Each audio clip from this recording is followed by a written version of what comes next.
Hello guys, magandang umaga po sa ating lahat. Magandang umaga po ng Miyerkules sa ating lahat.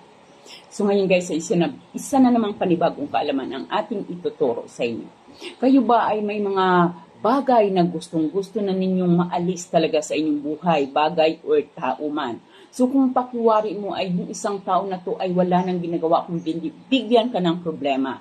So yung kahit na pilit mo siyang iniiwasan ay pilit niyang sinisiksik yung kanyang sarili para sa iyo. Ngunit ang nangyayari ay nagkakaroon ka lamang ng matinding problema at nais mo itong alisin.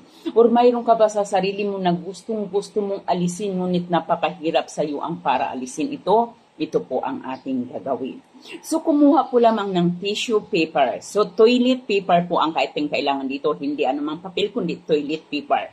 So, sa toilet paper na ito ay isulat mo ang kumpletong pangalan ng taong nais mong mawala, ng bagay na gusto mong mawala sa buhay mo. Ganon din ang birthday. Kapag tao, pangalan, kumpletong pangalan at birthday.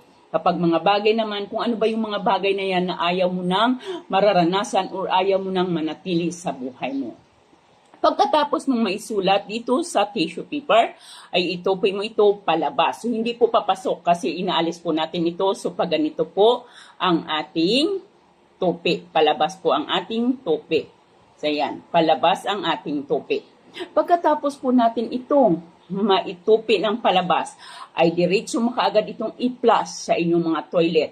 Paglagay mo sa inyong toilet, i-flush mo ito or buhusan mo ito ng tubig, andin tumalikod ka kaagad, huwag mo na po itong titingnan. Gawin po lamang ito ng kahit anong oras, sa araw po lamang ng linggo.